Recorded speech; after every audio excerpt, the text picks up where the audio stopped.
ใช่ไปใช้เลยลุงโอ้ยจมมุมยางปัดก้นไวๆไปบาทนี่พี่น้องเลยใช้โอ้ยขอเวลานิดนึงพี่น้องเลยเนาะกำลังถ่ายคลิปน้องอ้อนแล้วสีมุ่งนาไปเพื่อนน้องบดบ่แม่นเนาะพอดีสร้างเพิ่นมากบใหม่กบตอกเนาะข่าวส่งการสร้างก็มีโอกาสแจ้งในช่องของเจ้าเลยเด้อเจ้า22ด้านเด้อพี่น้อง22 ล้านเนาะแม่นเป็นว่าสุดๆแล้วนี่ตะกี้เพิ่นอยากได้24เมื่อวานนี่ต่อกันอึกๆอยู่พี่น้องเลยว่าทำบ่ได้22นี่แม่นสิหาคนใหม่ว่ะเพิ่นก็เลยตกลงราคานี้เนาะต่างมุกต่างใจมาแต่บ้านพุ่นแหละพี่น้องเลยเนาะไปซื้อกับแม่น้องนิ้วเพิ่นพี่น้องเลยเนาะของขวัญปีใหม่บำรุงเนื่องในโอกาสเป็นปีใหม่บ่ปีใหม่เป็นของบำรุงสมองบำรุงร่างกายเนาะหมายความว่าได้นี่หมายว่าลุงมีสมองบ่บ่มีอยู่สมองน่ะคุณประโยชน์เพิ่นน่ะนะคุณประโยชน์ของบำรุงให้มันดียิ่งขึ้นโดยให้มันยิ่งกว่าเก่าสลาดแล้วก็ให้มันแหลมขึ้นไปอีกนะลุงผมบ่เป็นซุปไก่สกัดพี่น้องเนาะซื้อมาแต่ซิโน่เพิ่นแหละพี่น้องก็ไปซื้อน้ำแม่น้องนิ้วเพิ่นเพราะว่าลุงขึ้นไปก่อนแล้วก็เลยนำมาพี่น้องเนาะของที่มีประโยชน์เนาะคือว่าเป็นเงินกี่ตกอยู่ประมาณ335,000แต่บุญให้300,000เลยเด้อมอบคือว่าเป็นของคนปีใหม่ก็ว่าแม่นไว้ใครอยู่ใครกินให้กลุ่มให้ครอบครัวเจ้านี่แหละเนาะแม่เพิ่นรวมทำบุญมาเด้อ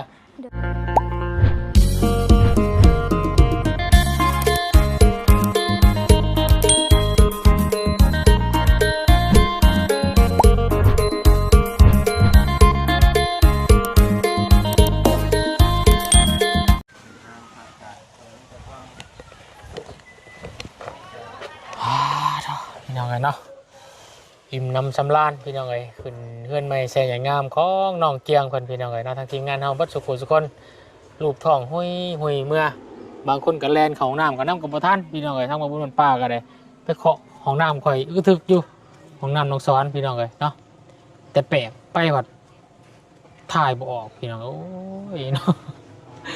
เป็นอย่างหาแนวมากินก่อนอาจารย์เลยหาคอลลาฟิวมากินก่อนมันแบบขับถ่ายยากพี่น้องเนาะให้สุขภาพร่างกายเฮานี่มันสิดำคำมองลงในพี่น้องเนาะก็ช่วงนี้ก็ดูแลสุขภาพแน่พี่น้องเนาะนี่แหละสิ่งสำคัญพี่น้องเนาะลืมไปบ่ได้เนาะเครื่องบำรุงสมองบำรุงทางกายเนาะสิมอบให้กับทางลุงจันทร์พี่น้องเนาะมันก็เป็นลุงอีกผู้นึงพี่น้องที่คอยซัพพอร์ตเนาะแต่ใดแต่ไรมากพี่น้องเนาะคอยเบิ่งคอยแย่งคอยบอกคอยสอนคอยแนะนำสิ่งต่างๆเนาะจนมาเป็นตัวบุญสารวัตรทุกมือนี่กับทางลุงจันทร์พี่น้องแล้วก็เพิ่มเติมเนาะกระทั่งฝ่ายลุง FC กับทีมงานเราก็สุขุมทุกคนนั่นแหละพี่น้องเนาะแต่ว่าลุงเป็นในนามเป็นลุงพี่น้องเนาะลุงก็คือลุงจันทร์พี่น้องเนาะฝ่ายของเมียพี่น้องสิมอบนี่แหละทำจิตใจเล็กๆหน่อยเป็นของขวัญปีใหม่เนาะสิมอบไปช่วงก่อนจะเวลาก็บ่ค่อยมีพี่น้องเนาะก็เลยมามอบเป็นลำก่อนเราจะกลับบ้านพี่น้องเนาะขอเดินเด้อพี่น้องเด้อขอกล่าวทักทายสบายดีพ่อแม่พี่น้องเด้อสบายดีหมู่เพื่อนกันเบิดสุขสุขคนสบายดีผู้ใหญ่ใจบุญเบิดทุกท่านยินดีต้อนรับเข้าสู่ช่อง YouTube ประมวลสารวันมื้อนี้พี่น้องแล้วก็มีทางแม่ใจดีเนาะแม่ใจดีแม่ใจบุญพี่น้องเพิ่นอยู่ทางฝั่งไทยพี่น้องเนาะเพิ่นก็ได้ให้กับบุญเป็นสะพานบุญให้พี่น้องเนาะมอบเงินให้กับน้องอ่อนพี่น้องไว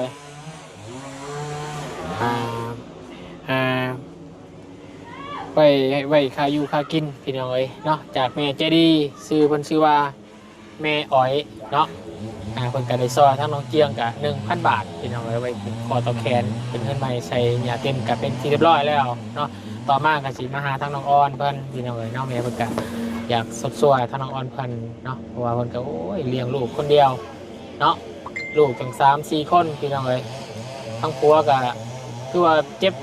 ไข้ได้ผัวอยู่ทั้งอยู่ในคุกในตารางพี่น้องเอ้ยเนาะแกเฮ็ดให้อันดันจิตใจของเพิ่นนี่ก็เป็นห่วงหลายทั้งผัวก็ได้พี่น้องเอ้ยเนาะถือว่าผู้หญิงคนนี้ถือว่าแกร่งอยู่พี่น้องเอ้ยเนาะเดี๋ยวจังไปติดตามชมกันถามข่าวๆกับน้องออนนำกันพี่น้องเอ้ยแล้วก็สิมอบของความปีใหม่แบรนด์สกัดรังนกเนาะซุปไก่สกัดเนาะเพื่อเพิ่มสุขภาพดูแลสุขภาพกับผู้มีพระคุณกับแม่พี่น้องทางลุงจันทร์คนเลยเนาะ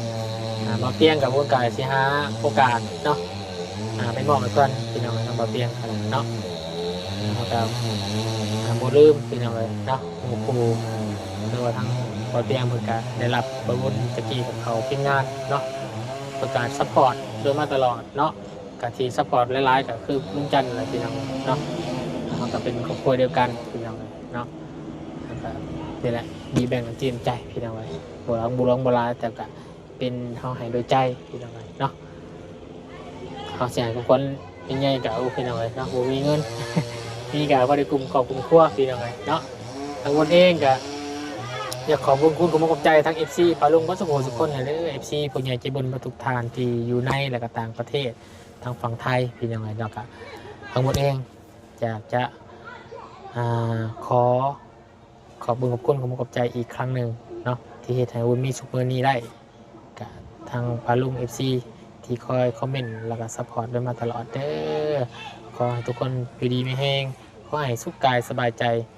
ปราศจากโรคภัยไข้เจ็บทั้งปวงเนาะเดินทางไปใส่มาใส่ให้คุณพระคุณเจ้าคุ้มครองให้หอดจอดถึงเด้อขอให้ลำรวยๆบ้านทุกคนเป็นยังไงสา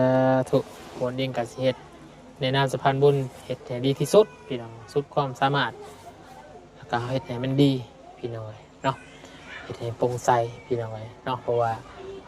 การที่เฮาซื้อสัตว์หรือว่าโปร่งใสนี่เมื่อเช่นให้การทำงานเฮานี่ลงโลดไปโดยดีเหตุให้บ่มีของมีค่าเพราะว่าเฮาเฮ็ดด้วยใจบริสุทธิ์บ่มีหวาดระแวงทางหลังข้างๆข้างหน้าบ่มีเพราะว่าเฮาเฮ็ดด้วยโปร่งใสแล้วก็ซื่อสัตย์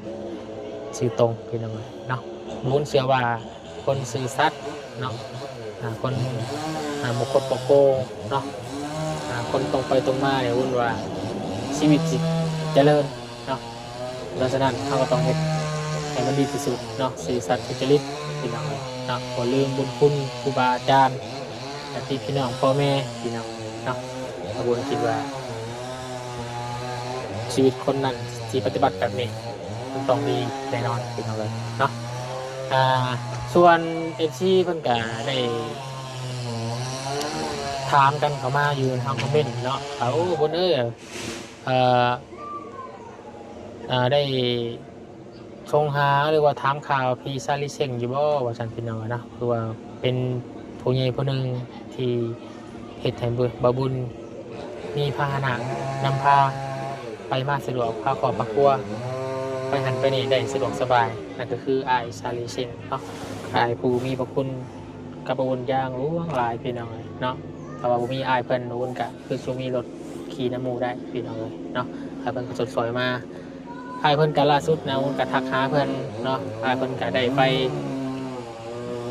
รักษาไปหาหมอดูประเทศ LA พี่น้องเลยเนาะโน้นเห็นเพิ่นขึ้นเครื่องบินแล้วก็ลงทาง Facebook เนาะผมก็เลยส่งถามเพิ่นว่าอายเพิ่นไปไสเนาะที่แรกผมคิดว่าอายเพิ่นไปเล่นไปเที่ยวพี่น้องแต่บ่แม่นอายเพิ่นก็ช่วงนี้ก็อยากอยู่เงียบอายเพิ่นว่าเนาะอยากอยู่เงียบอยากบ่อยากเข้าผู้ยังเนาะเพราะอายเพิ่นก็อยากใช้ชีวิตแบบอยู่ในครอบครัวให้หลายที่สุดพี่น้องเนาะอายเพิ่นก็ถ้าเป็นไปได้ก็บ่อยากเข้าผู้ยังเพิ่นว่าอยากจะอยู่ครอบครัวให้หลายที่สุดเนาะว่าอายเพิ่นก็คือสินักอยู่หลายพี่น้องเนาะเพราะว่าคือพี่น้องฮู้หมดแล้วเนาะโรคที่อายมันเป็นก็มันก็ค่อนข้างจะหายได้ยากพี่น้องเนาะมีแต่เฮายื้อไว้ให้โดนได้ที่สุด เท่าที่โดนได้เนาะก็คือโรคมะเร็งที่อาจมันเป็นนั่นพี่น้องเนาะส่วนทางบุญเองก็ได้เฮ็ดบุญให้กุศลเนาะทุกสิ่งทุกอย่างที่เฮาช่วยเหลือผู้คนไม่ว่าอยู่ในวัดในว่าช่วยเหลือผู้คนเฮากระทำบุญไปเฮาก็อุทิศส่วนบุญกุศลหรือว่าได้นึกถึงหน้าอ้ายเพิ่นพี่น้องเนาะอ้ายบ่บุญเองบ่เคยลืมพี่น้องเนาะนึกถึงอ้ายเพิ่นตลอดพี่น้องคือว่าอยากบอกให้FCเพิ่นได้ฮู้เนาะได้ทราบกันว่าอ้ายเพิ่นก็คือเก่าเล่าพี่น้องเนาะ3มื้อนี้4มื้อไข้อ้ายเพิ่นก็ได้เนาะเพียงแต่ว่าเฮาไปหาหมอแล้วก็ยื้อเนาะอ้ายเพิ่นก็สู้พี่น้องสู้มาตลอดสู้เนาะสุดๆตัวอ้ายเพิ่นก็ได้เฮ็ดบุญอันใหญ่หลวงหลายต่อหลายครอบครัวบ่แม่นเฉพาะนำบุญนะพี่น้องทางอ้ายเพิ่นช่วยเหลือนี่ทั้งแขวงอื่นเพิ่นก็เฮ็ดว่าอยู่ไสเพิ่นเฮ็ดหลายเนาะเพิ่นเคยบอกว่าบุญว่าอ้ายซาลีเช็งเพิ่นนี่เฮ็ดบุญอยู่แขวงบ่อแก้วเนาะก็เบิดหลายล้านบาทพี่น้องเนาะเพิ่นได้สร้างโรงเรียนแล้วก็ได้สร้างถนนเนาะเปิดหลายล้านบาทพี่น้องเป็นซอยมาเนาะขอบุญสาธุอนุโมทนาเด้อเนาะขอให้บุญกุศลไปปกปักรักษาครอบครัวของพี่ซาลิเชงเนาะขอให้พี่ทำใจให้สบายแล้วก็อยู่ในครอบครัวให้มีความสุขเนาะผลบุญที่มีมาทางบุญขออวยพรขอให้ผลบุญบรรจุสุขคนที่อายผลซอยมาผลบุญสิ่งนั้นกลับไปหาครอบครัวของอายดูแลครอบครัวอายให้อยู่เย็นเป็นสุขเด้ออายเด้อเนาะสาธุแต่สิประมาณนี้แหละพี่น้องเนาะแจ้งพี่แจ้งน้องแจ้งชี้นำกันที่นึกถึงแล้วก็คิดเห็นความดีความงามของอายซาลิเชงเนาะขอบคุณหลายๆที่ถามไทยถึงอายเพิ่นพี่น้องเนาะเป็นภัยลืมได้ยากแน่นอนที่ความดีอายเพิ่นเฮ็ดมาเนาะโดยเฉพาะบุญเองบ่เคยลืมพี่น้องเนาะขี่รถไปบางมันมีรถไปง่ายมาสบายบางแดดบางฝนวนก็คิดเห็นแต่หน้าอายเพิ่นเนี่ยบ่เคยลืมพี่น้องเนาะป้าชาพี่น้องเลยแหละบ่เคยลืมกันทางลุงจันทร์เพิ่นแหละพี่น้องเนาะไปทำหมอบของขวัญเพิ่นก่อนไปพี่น้อง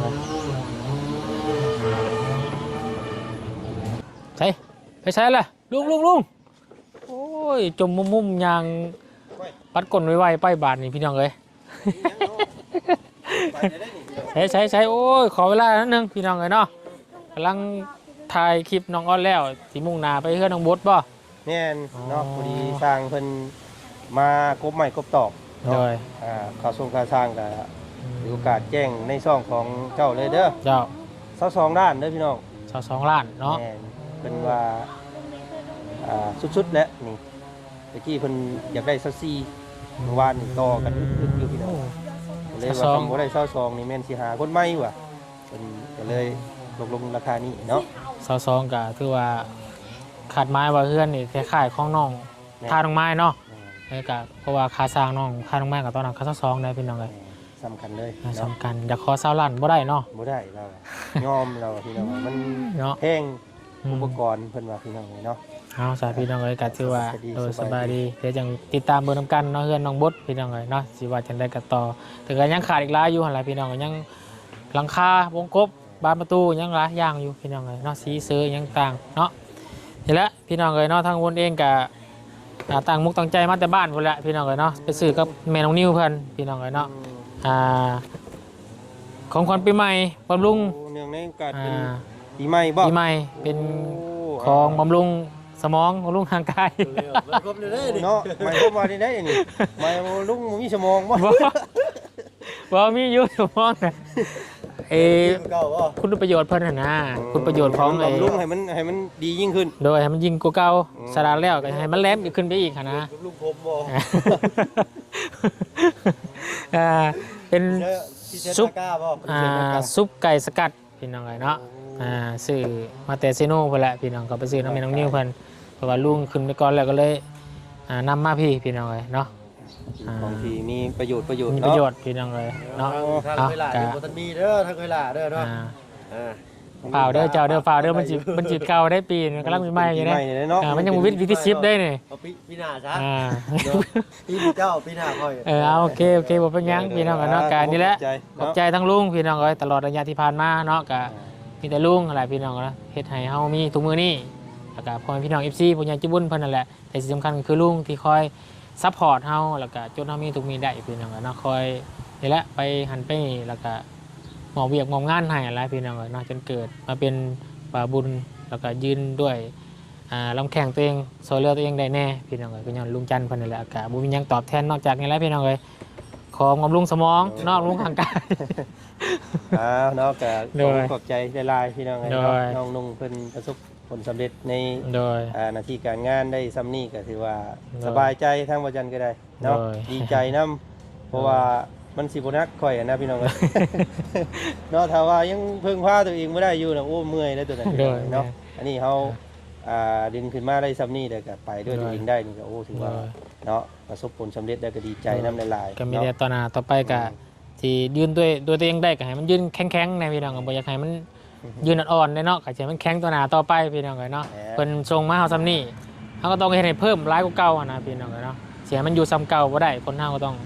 พัฒนาขึ้นเรื่อยๆนั่นแหละพี่น้องก็เนาะก็จะได้ขอบใจทั้งคุณหลายเด้อ ครับพี่น้องเอ้ย โดยดีไม่แห้งพี่ใหม่ จริงๆก็บ่ได้ โดย ว่าซอยอหยังมากมายหรอกพี่น้องเอ้ยเนาะ โดย ซอยแต่จุดสนวนเล็กๆน้อยๆมันก็ขึ้นอยู่กับบุคคลนำ โด เนาะ ย มันสิที่ต้องอยู่ที่ตัวทำได้พี่น้องเอ้ยเนาะ โดย จะผิดจะชั่วอยู่ที่ตัวทำ โด เนาะ ย ทางพวกเฮาก็ได้แต่สี่ทางไปทางนี้เด้อนะ โดย เนาะเจ้าสิไป จะเห็นน้ำก็เหยียบน้ำลงเลยเนาะ เจ้าสิไปแบบใดก็แล้วแต่เนาะ เนาะ เจ้าสิไปเบะหันเบะนี่ก็แล้วแต่แต่ว่าเจ้าข่อยชี้ทางซื่อๆเนาะ โดย นั่นเองมันก็อยู่ที่ตัวเองนํเนาะ โดย ฉะนั้นแล้วก็และขอบพระคุณทาง FC เพิ่นผู้แลพี่น้องเนาะ โดย ผู้ แม่ ใหญ่ น ใจดีที่สนับสนุนเนาะว่าจันก็เฮ็ดให้บ่จันมีมื้อนี้ได้ก็ย้อนบ่เตียงเนาะจุดประกายให้แล้วก็ย้อน FC เบ่ทุกคนคือกัน โดย พี่น้องที่เบิ่งที่ชมที่ฮักที่แพง โดย ครอบครัวของว่าจันโดยตลอดมาเบ่ทุกคนเด้อเนาะสบายดีปีใหม่เด้อ สบายดีปีใหม่พี่น้องเนาะ ขอบมุกขอบใจหลายๆที่ติดตามพวกเฮาโดยตลอดมา แมน อย่าไปรุ่นเบิ่งอีกพี่น้องเอ้ยเนาะว่าพวกเฮาสิพาไปเบิ่งครอบครัวใดแน่เนาะ โดย ขึ้นมารอบหน้าพุ่นแหละมื้อนี้สิพากันพักก่อนทางมัน โดยโดย นะเดี๋ยวเจอกันใหม่เด้อ โดยโดยเอาเดินทางปลอดภัยพี่น้อง โดย เดี๋ยวผมก็สิเอาปัจจัยจากผู้ใหญ่ใจบุญเพิ่นมามอบให้กับน้องออนเพิ่นอีกพี่น้องเลยเนาะ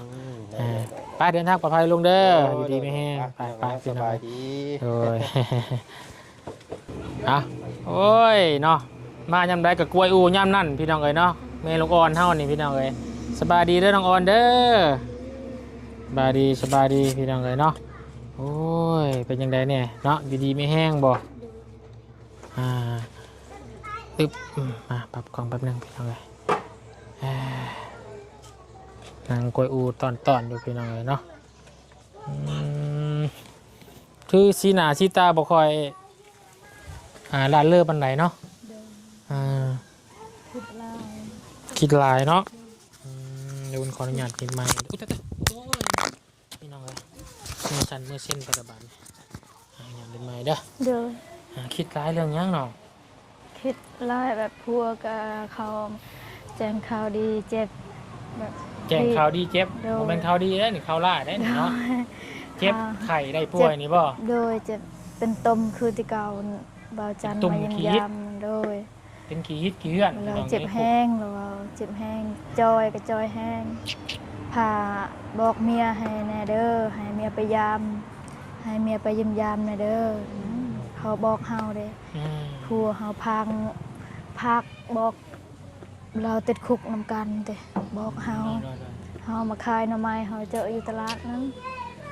ก็เฮาขายหน่อไม้ก็บ่ได้หมดในใจเฮาหน่อไม้บ่ได้หมดก็เฮาเอามือกลับคืนหันได้ นี่แหละเพิ่นก็อยู่นำการดูแลของแพทย์ของหมอเพิ่นอยู่ เด้อ เนาะเพิ่นบ่ปล่อยให้เป็นนั่นเป็นนี่ดอกพี่น้องเจ็บก็เพิ่นมียาหวานมียาให้กินอยู่เนาะเพิ่นมีแพทย์มีหมออยู่ในคุกนั่นแหละเนาะแต่มีแต่บ่ต้องคิดร้ายหั่นแหละเจ้าก็เนาะถ้าเจ้าคิดร้ายแหละเป็นนั่นเป็นนี่มาล่ะไผสิเบิ่งลูกเจ้า เด้อ เนาะให้เจ้าบริเข้มแข็งหั่นแหละพี่น้องเอ้ยเนาะแล้วก็ทางพระอาจารย์เพิ่นกำลังเริ่มจะให้ทางบ่อาจารย์เป็นสะพานบุญให้เฮ็ดหีดเฮ็ดคลองให้เจ้าอยู่บ้านก่อน ใ เอาตัวนั้นมันแล้วก่อนเด้อ โดยเฮาดีใจค่ะอาจารย์ อืม อยากเฮ็ดเฮาคือแต่เก่านี่ขึ้นเฮือนก็บ่ได้เฮา อืม เฮ็ดนี่เฮาแบบเฮาคิดหลายเดี๋ยวนี่พระอาจารย์บอกแล้วเฮาดีใจแฮงเฮาสบายแน่หน่อยนึงใจเฮาแต่เช้านี่เฮาแบบเฮาขึ้นปูแคนหนองหาง อืม เฮาอยู่บ่ได้ดนเฮาปะเงิน อื เลย มอืมอืม เฮาลงเลยเฮาแบบเฮาเสียใจแฮงเฮาเจ็บใจแน่แบบ อืมต้องคิดลาย โด เราก็ น ได้ เฮาคิดฮอดผัวเฮาคือสิเก่านี่เฮาแบบลักษณะเฮานี่เฮาคิดแบบผัวก็แบบเฮาบอกก็บ่พังเลยเฮาบอกแบบให้ทำดีคือเขานั่นเลย อืม เฮาก็คิดในใจเฮาบอกก็เนี่ยเฮาลงตารางก็เฮาให้ อืม ใจเฮาบ่สบายก็คนในบ้านนี่เห็นเฮาให้ อืม ถามเฮาให้เฮ็ดหยังบ่ต้องกินฮอดก็ยาผัว อืม เฮาโดยเฮาก็ขอบใจเจ้าหลายๆเด้อเราบ่ให้เฮาให้เด้คนในบ้านนี่เห็นเฮาให้ อืม บ่ให้ก็ยาเบิ่งลูกเบิ่งดูแลลูกให้ลูกใหญ่เราแบบเราเป็นกำลังใจเฮาเด้ ได้อืมเนาะเอาแต่ละสู้ๆเด้อน้องเด้อ โดย ตำบลเองก็มาเป็นกำลังใจอีกครับกำลังใจหนึ่งกับแม่เพิ่นก็ฝากขึ้นมาเพื่ออยากทดช่วยน้องอ้อนนี่แหละพี่น้องเอ้ยเนาะสื่อเสียงเรียงหน้าเพิ่นก็ได้สิบอกแล้ว ชื่อเล่นแม่คือแม่อ๋อยนะคะ เพิ่นชื่อว่าแม่อ๋อย โด เนาะ ย แม่อ๋อยเพิ่นเป็นคนไทยพี่น้องเอ้ยเนาะเพิ่นก็ฝากขึ้นมาให้กับป้าบุญพี่น้องเอ้ยเนาะเพื่อมามอบให้กับน้องอ้อนไว้ใช้จ่ายเนาะค่าจ่ายค่ารถค่าล่างเดินทางไปหันไปนี่หรือว่าค่าอยู่ค่ากินเจ้าอะไรเด้อ โดย เป็นจำนวนเงินกับ500 บาทพี่น้องเนาะ 500 บาทก็คือว่าเป็นเงินกี่ก็ตกอยู่ประมาณ335,000แต่บุญให้350,000เลยเด้อ โดย มอบคือว่าเป็นของคนปีใหม่ก็ว่าแมนไว้ใครอยู่ใครกินให้กลุ่มให้ครอบครัวเจ้านี่แหละเนาะแม่เพิ่นรวมทำบุญมาเด้อ โดย เนาะให้เจ้าเอาไว้ ขอบ เด้อ ใจเด้อ เป็นไปพี่น้องเลยเนาะนี่แหละเป็นความมีตนสงสารเนาะของผู้ใหญ่ใจบุญที่ได้เห็นทางน้องออนเพิ่นเนาะเลี้ยงลูกตามลำพังพี่น้องเนาะลูกว่าโอ้ยเวลาไปหาอยู่หากินกับลูกน้อยว่าจะเอาน้องคอนนะเอา โดย นี่แหละพี่น้องเลยนะครับ แบบเฮาไปจนปลาดุกปักมือ อืม บ่เฮาบ่ได้หยุดไปอีกเทื่อหนึงเรามาส่วนเฮาไปอีกเฮาเว้าดีมือเฮาก่อน อืม บัดดีมือเฮาไปอีกไปก็ปักอีกเออเฮายังเจ็บอีกแบบเฮาบ่อยากไปก็อยากเลี้ยงลูก แต่ทูนเนี่ยน้ำเติมเด้อไปให้เดี๋ยวบอกจันมารอบหน้าก็แมนพาเจ้าไปเฮ็ดฮีทเนาะ โดย เฮ็ดฮีทแล้วจังปุ๊บแล้วจากต้นนั้นเลยเข้าจังมาทางผัวเจ้า โดย เนาะสิไปเยี่ยมเพิ่นบ่สิเอาเพิ่นออกมาบ่หรือว่าจังได๋ก็จังว่ากันอีกเทื่อหนึงเนาะแต่ที่สำคัญนี่เจ้าไปเฮ็ดฮีทก่อนบ่แม่นหยังเพื่อมื้อหน้ามื้อใน โดย ผัวเจ้าออกมาตบมาตีเจ้าอีก เจ้าทีนี้ไปเพื่อนพี่น้องเจ้าอีกก็ยังได้ผัวเฮ็ดฮีทแล้วเด้เนาะ โดย อยังหน่อยเพิ่นก็ยังเฮายังเสียฮีทเสียของให้บ้านเมืองเพิ่นละเด้ ใจเฮาคันแล้วเฮ็ดเฮาก็เฮาอยากไปเยี่ยมยามสื่อข่าวแหน่แบบให้บ่อยากเอาออกเด้เฮาบ่อยากให้ออก ยังบ่อยากให้ออกเนาะ โดย เกบ่ให้ออกก็ไปเยี่ยมเพิ่นแล้วก็ซื้อข้าวซื้อน้ำมาให้เพิ่น โดย ให้มันครบกำหนดก่อนก็ได้ โดย เนาะ หันออกมาก็เฮาย่านอยากย่านเป็นคือเก่าอีก ใจเฮาก็ยังคิดแบบนั้นก็ยังร้าย อันนี้ชุดแต่เจ้าเนาะ โดย ชุดแต่ครอบครัวทั้งเจ้าสิเอาเพิ่นอยู่เพิ่นออกก็แล้วแต่เนาะ โดย เพิ่นก็สิว่าจังไดพี่น้องเนาะเป็นกรรมเนาะเอามีแต่นั้นเด้อนำมาบุญสิพาไปเวียกทางอื่นก่อนเด้อ โดย อย่าฝากขอ เฮา บคุณขอบ ให้ คุณบ่มีหยัง ให้อาย เพิ่นให้บุญแล้ว เมื่ แม่ อใส่น้ำมัน บ่ 200,000 เพิ่นเอาให้มาบุญแล้ว โดย เพิ่นเอาให้บุญ500คือกัน ชื่อเล่นแม่คือแม่อ๋อยนะคะ โดย แม่อ่อยเด้อ โดย มีแต่ฝากขอบคุณเพิ่นแน่ ขอบคุณ แม่ ขอบบุญแม่อ้อยเด้อให้ดีมีแห้งให้สุขภาพแข็งแรงความเจ็บบ่ให้ได้ความไข้บ่ให้มีปรารถนาสิ่งใดขอให้ได้สิ่งนั้น นอนหลับขอให้ได้เงินหมื่นตื่นมาขอให้ได้เงินแสน ไปสิ่งใดมีแต่โชคให้มานไปสิ่งใดให้รอดปลอดภัยขอหมด ครอบครัวแม่อ้อยขอให้เทวดาหักแพงหลายขอให้อายุยืนยาวขอให้อยู่เย็นเป็นสุขขอให้สุขกายสบายใจเด้อสาธุและทั้งหมด FC สุขูสุขคนเด้อทางบ่าวบุญนำเด้อขอให้บ่าวบุญไปไสมาไสให้หลอดปลอดภัยขอให้บ่าวบุญไปไสมาไสมีคนหักคนแพงตลอดปีและตลอดไปขอให้อายุยืนยาวขอให้อยู่เย็นเป็นสุขขอให้สุขกายสบายใจเด้อสาธุขอให้ครอบครัวไอเทวดาหักแพงหลายเด้อและทั้งหมด FC สุขูสุขคนเด้อสาธุ เอาสู้ๆเด้อน้องเด้อ โดย เดี๋ยวเพิ่นสิไปเวียกทางอื่นก่อนจังได๋ โด ก็ ยให้ไอายกินข้าวก่อน บ่เป็นหยังวนกินมาด้วยกันนี่แหละ โดย เพื่อนใหม่น้องเจียงก่อนเด้อ โดย อ่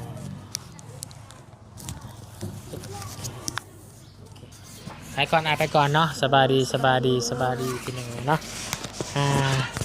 ไปพี่น้องเอ้ยบุญก็สิได้เดินทางไปเวียกทางอื่นก่อนเนาะมื้อนี้ก็มาเป็นสะพานบุญ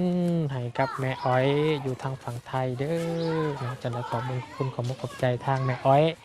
คนหลายๆพี่น้องเอ้ยเนาะ